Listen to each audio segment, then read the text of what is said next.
aquí estamos, buenas noches, en nuestro último programa de Civilitas TV, un día diferente. Varias veces les contamos que Civilitas cumple 25 años. Esta institución formada por profesionales y jóvenes universitarios allá en el año 88, liderada por Ramiro García Díaz, quien este fin de semana se nos fue. El dolor es inmenso. Realmente yo digo que sé perfecto dónde está el alma hoy, porque duele justo ahí.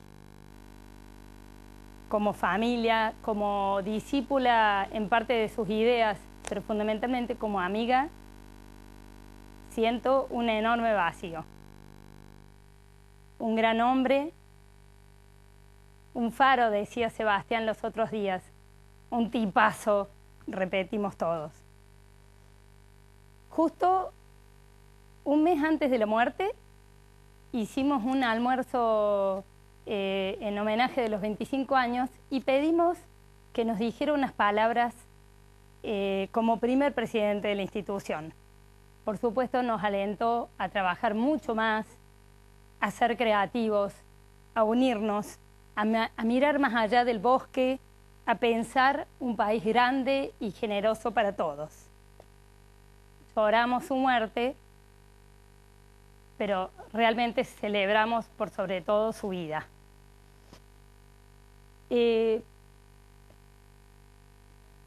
Ustedes saben que nosotros venimos dándole a la importancia que tiene la educación y previo a la educación, la nutrición infantil y la estimulación de los niños para que puedan llegar a la escolarización y tener éxito.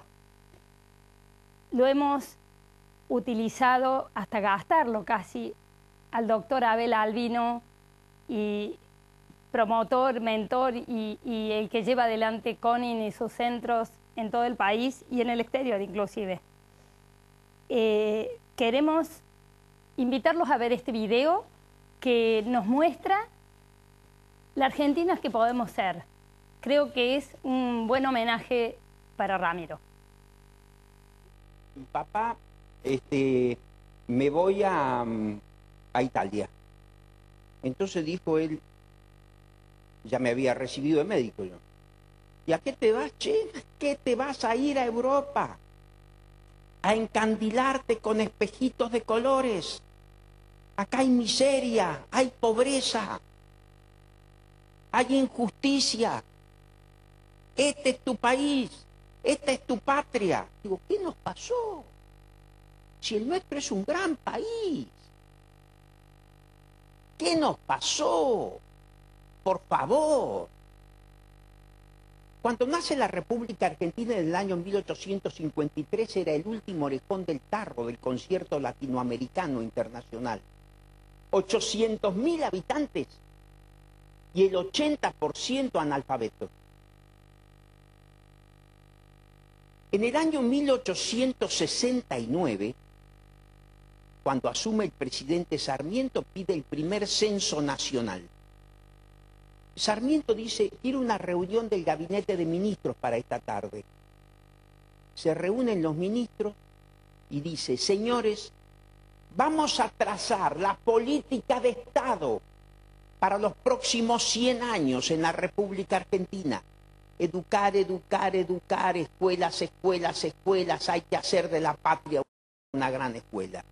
De la nada, 1.117 escuelas públicas, 400 escuelas privadas. El telégrafo a Europa, el telégrafo a los Estados Unidos, el telégrafo a Chile. 1.000 kilómetros de vía férrea. El colegio militar, la escuela naval, la prefectura naval, la marina mercante, el Banco Nacional, el Banco de la Nación Argentina, la Subsecretaría de Agricultura, la Subsecretaría de Ganadería, la Academia de Ciencias de Córdoba, el Observatorio Astronómico de Córdoba, que fue el primer observatorio astronómico del hemisferio sur del planeta, se fue. Y cuando se fue a vivir con su hija Faustina, porque no tenía casa. No sé si soy claro. Se olvidó de robar. Bueno, acá estamos con dos miembros de Esperanza Federal, Luis María Carmen? Caballero, Gastón Dueñas, que me van a ayudar a remontar este programa que realmente estamos todos muy doloridos. Es un programa difícil de hacer. Claramente es una pérdida para todos nosotros y por eso también le enviamos nuestro saludo a Sebastián, a la familia de Ramiro, a sus papás. Pero creo que el mejor modo de seguir adelante es honrar sus ideas, su mensaje. Él fue, junto con Sebastián, grandes inspiradores de esto que es Civílitas, de esto que es hoy Esperanza Federal. Y bueno, entonces hay mucho por hacer, tenemos mucho por hacer. Y en esta mesa estamos trabajando sobre estas cosas. Bueno, queríamos aprovechar que era nuestro último programa de este año para intentar hacer también un balance de estos 30 años de democracia, que lo venimos haciendo. Pero Gastón, vos que tenés una buena experiencia en esto. Sí, a mí me gustaría mucho incluso inspirarme en ese último mensaje que nos dejó Ramiro en el almuerzo de los 25 años de Civílitas, porque ustedes recordarán la anécdota que dejó de lado su discurso escrito y inspirándose un poco en los oradores que lo antecedieron, nos habló de todo lo que falta en el país y de todo lo que todavía podría hacer Civílitas con su historia, con su bagaje, con sus recursos, con sus equipos, volviendo a su filosofía, a sus metas, digamos, a la razón de ser que la hizo aparecer y que la hizo crecer y que todavía lamentablemente están intactas.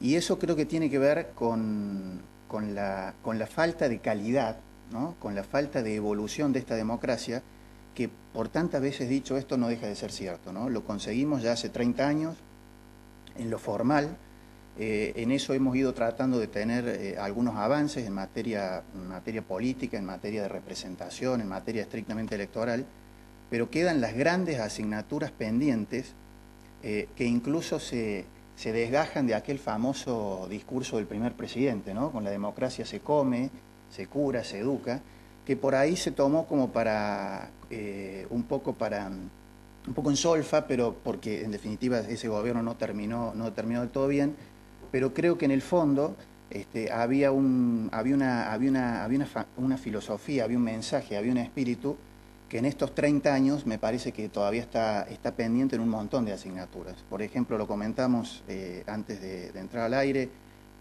sentimos que a lo mejor en términos numéricos se ha avanzado en cuanto a la cobertura o de la educación o la escolarización, pero las últimas mediciones internacionales nos muestran que hay siguen cayendo. Un déficit tremendo en cuanto a la calidad, digamos. Por ley y por decreto podemos establecer que las coberturas de salud se amplíen, pero si después no ponemos foco en la calidad de la salud que reciben los ciudadanos, como decía Ana Juárez, terminamos enfermos ya no solo como individuos, sino también como sociedad. Como nos recuerda el profesor Kessman, a mí me gustaría incluso esto comentarlo como ciudadano de a pie. Cuando Civílitas se fundó, vos sobre un aspecto de política pública podías traer números y con eso se terminaban las polémicas. Y hoy ves que con una gran audacia te traen números para demostrarte A y después te traen números para demostrarte exactamente lo contrario. Todo es materia opinable. Todo es materia opinable, absolutamente relativo, y los ciudadanos sentimos que alguien nos está tomando el pelo, o que hay realmente una subversión de valores y de principios que justifica cualquier cosa. Entonces, esa diferencia, eso que nos falta, es lo que distinguiría o convertiría nuestra actual democracia en una república madura. Bueno, claramente, estamos en un medio, digamos. Si vemos, por ejemplo, cómo hemos involucionado en términos de acceso a la información pública, cuando vemos que los ciudadanos muchas veces no pueden acceder como correspondería a las decisiones de la justicia, a las decisiones de la administración, a las decisiones del poder político, a saber cómo discuten y por qué votan lo que votan los legisladores, que en definitiva son nuestros representantes. Y eso en definitiva termina generando no solamente un descontento, sino una desazón, un escepticismo y una violencia que terminan enfermándonos a todos como sociedad y terminan como una suerte de actitud defensiva, alejándonos de lo comunitario, alejándonos de lo público, alejándonos de la suerte del otro, y terminan deteriorando esta democracia en lo real, digamos, en el fondo, no solamente en lo formal. Decíamos recién esa imagen de Cristina bailando, que ni siquiera quisimos usarla porque nos pareció realmente desagradable. Claro, bueno, por ejemplo, ahí tenemos, habría mucho para hablar, digamos. El doctor Kessman en Esperanza Federal siempre nos alecciona. Se habla del incremento de los puestos de trabajo y hay que ver cuál es la calidad y la remuneración de esos puestos de trabajo. Hablamos del desarrollo del país, pero en un contexto de muchísimo aislamiento del mundo. Entonces, sin duda, ese no es un dato evolutivo, sino al final del día es un dato involutivo. Hablamos del atropello de las instituciones, del atropello de la justicia, de la cooptación de los medios, lejos de la pluralidad de voces. La ley de medios a lo único que ha llevado es un monopolio de la opinión. Y tenemos a la autoridad que debería realmente estar dotada de una enorme dimensión moral, para que no veamos las cosas que hemos visto, por ejemplo, la quiebra del cuerpo social que hemos visto en los últimos tiempos. Pero claro, tenemos una presidenta que cuando ocurrían los saqueos en Córdoba, sin hacer ningún tipo de mención sobre la situación, estaba haciendo asumir a su ministra de Seguridad. Y unos días después, cuando esto se extendía a todo el país, celebraba estos 30 años de democracia, cuando yo lo digo como ciudadano, no lo digo como dirigente. Ese acto debió haberse pospuesto para otro momento. Totalmente. Entonces, hay una serie de señales tan negativas de parte de nuestros gobernantes, de parte del poder político, que hace que, bueno, que la sucesión de elecciones y de gobiernos democráticos sea un dato relativamente celebrable. Porque creo que todavía en espíritu y en esencia esta democracia tiene muchas más asignaturas pendientes y muchos más déficits de los resultados que puede mostrar. También nosotros, desde Civilitas, estos chicos entraron hace 10, 11 años, ¿cuánto? Más o menos. O sea, entraron mucho más jóvenes. Nuestro foco es, queremos atraer jóvenes, pero no es que querramos atraer jóvenes. Queremos el protagonismo de los jóvenes, no desde la militancia, yo digo la militancia infantil. Es crucial sumarlos a los jóvenes con su creatividad, sus aportes, su invención, realmente su renovación total. Los invitamos porque esto puede ser también para seguir conversando con Luis María en la próxima mesa. Creo que mis errores han sido, como los de muchos, esperar a algo, esperar a que te venga algo del cielo, y es un error muy grande. Los jóvenes están ante el espejo de su propia realidad. A veces les cuesta mirarse en ese espejo, y es lógico. O sea, nadie quiere verse a sí mismo como una persona abocada a un fracaso sistémico, una sociedad que no le ha dejado un espacio, pero son conscientes, están viviendo con cierta pesadumbre, y yo creo que muchos de ellos con un gran esfuerzo constructivo, de intentar salir adelante como pueden. Todos trabajando podemos conseguir lo que queremos. Mi mayor sueño, pues, no sé cuál es mi mayor sueño.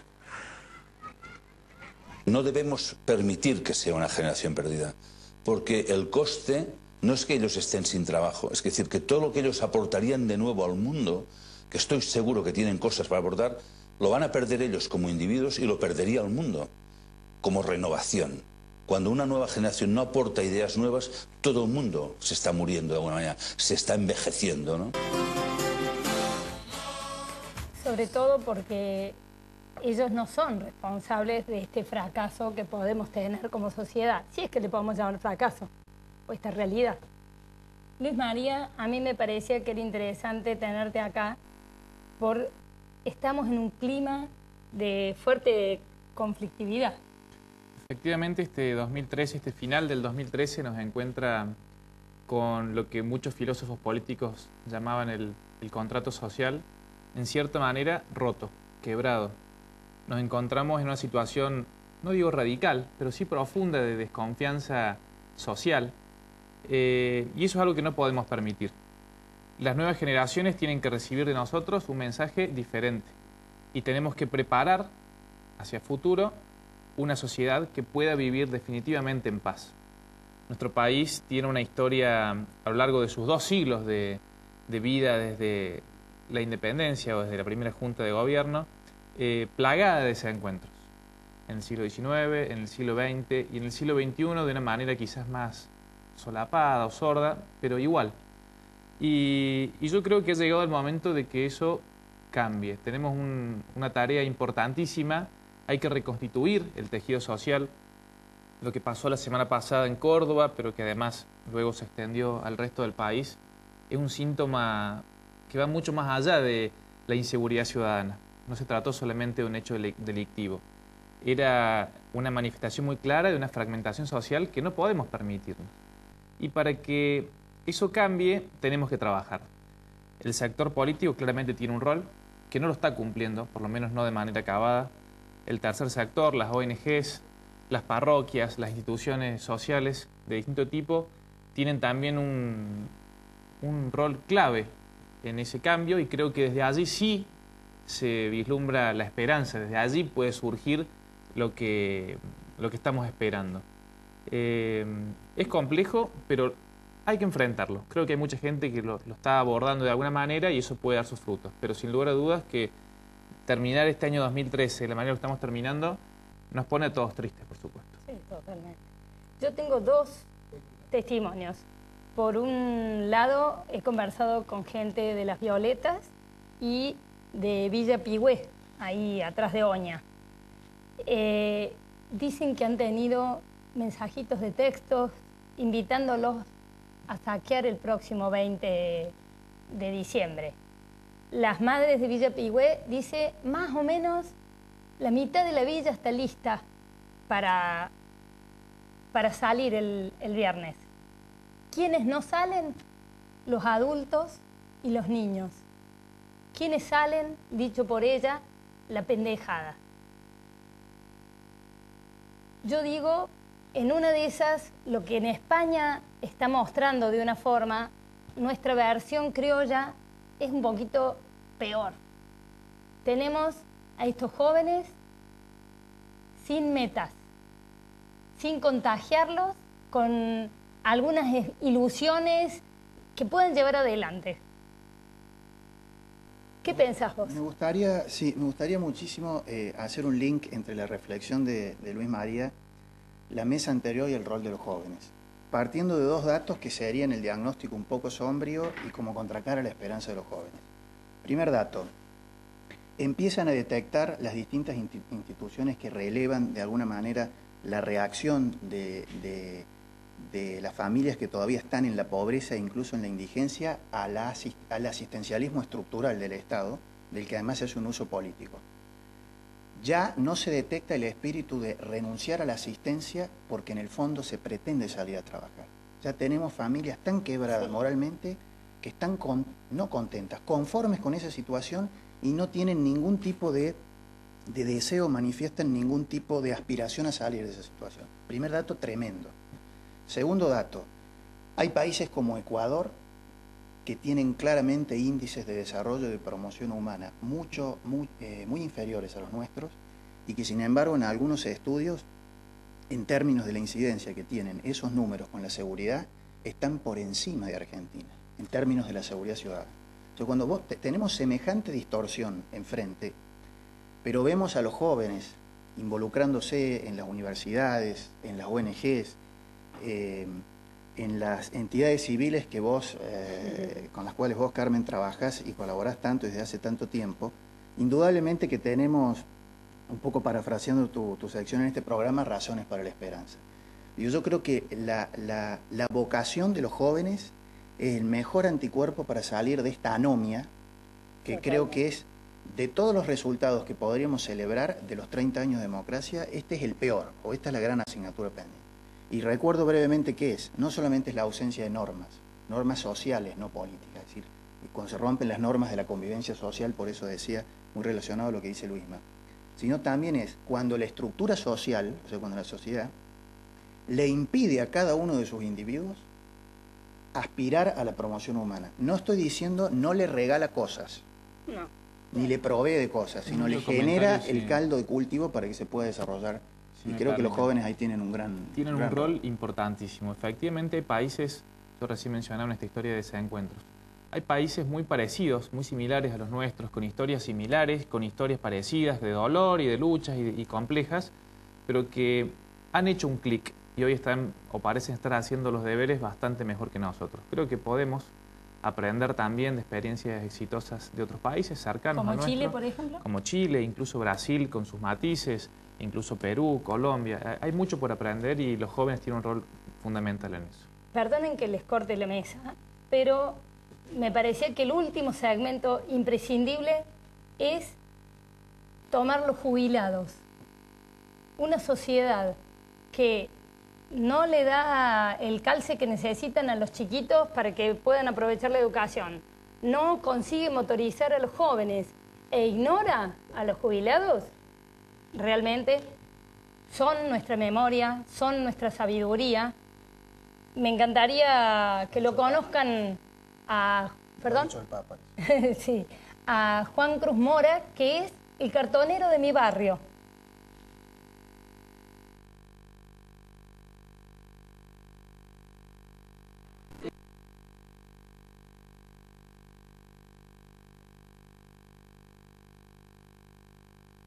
Sí, ya no me recuerdo. En el 83 me jubilé. ¿Y ahora vive de la jubilación? Sí, de la jubilación. Tengo la mínima, no entendía. ¿Por qué? Porque toda la vida estoy trabajando en producción, tanto en Buenos Aires como acá en Kaiser. Era Kaiser, cuando después la compraron los franceses, pasó a ser Renault. Bueno, ahí tengo 20 años. Y salí con la mínima cuando voy a cobrar. Y no hay forma de pedir de conciliación de sueldo. Y bueno, cuando entró el presidente, este último que tuvimos, que se murió, quedó todo anulado. ¿Y usted le cree, Cristina? Nada le creo. No, porque a mí no me va a dar nada, pero yo, si tengo que votar, voy a votar porque yo soy peronista de cuando Perón era coronel. ¿Usted es peronista? Sí. ¿Y por qué no la va a votar? Porque me jodieron. A mí me jodieron. Porque yo, así como peronista que soy, hay otros que son radicales y ganan más que yo. Y ella las ayuda a ellos. Por ejemplo, en Santiago, al intendente, el que es radical. Toda la vista. En 3 meses le hice la terminal de ónibus. Porque yo me casé con una santiagueña, así que yo conozco todo el tema. ¿Cómo es la picardía? Perón dijo, echa la ley, echa la trampa. A mí me hicieron bien la trampa, porque Dios me acompañó, no me muerto. Y cuente qué está haciendo usted ahora. Contando cartón. ¿Cuántos años tiene? Y nací el 3 de mayo del año 1929, ahora ya pasé de los 84. Tengo 84 más unos meses. Y creo que voy a llegar más allá. Como ¿Y si sigue corriendo en las calles? Me parece que sí. La verdad que es un lujo Juan Cruz Mora, pero es una vergüenza para nosotros que un señor de 86 años, jubilado metalúrgico, tenga que cartonear en la calle porque no puede vivir. Bueno, nos quedan unos minutos, nos tenemos que despedir. Hay mucho por hacer. Creo que así empecé y también terminaría diciendo lo mismo. Pero bueno, pero estamos haciendo y lo importante es eso, que lo que haya que hacer, empecemos a hacerlo. Bueno, yo también y creo que podemos incluso tomar los valores y la profunda humanidad de nuestro amigo Ramiro como una fuente de inspiración, porque insisto, todo esto que vemos, que la realidad nos muestra más allá de los números y los discursos demagógicos, y que por ejemplo se expresa como en el caso de este señor, son cachetadas que nos pega todo el tiempo la realidad para que no nos durmamos. Pero nosotros también somos seres humanos, necesitamos recargar nuestro espíritu y recargar las pilas para poder dar la pelea, como decía Luisma, y creo que los orígenes, el espíritu y la filosofía que dio lugar al nacimiento de Civilitas hace 25 años, hoy más que nunca es una interpelación a la realidad que tenemos, para que sigamos adelante. Y bueno, en este tiempo de Adviento, tratemos de nutrir nuestro espíritu para poder seguir adelante con la tarea. Bueno, yo les deseo a todos muy felices fiestas, a Seba y su familia completa que la pasen lo mejor posible. Y para pedirle un regalito al Niñito Dios, yo pido algún gesto de consenso. Necesitamos las políticas de Estado. Felices fiestas. Feliz Navidad.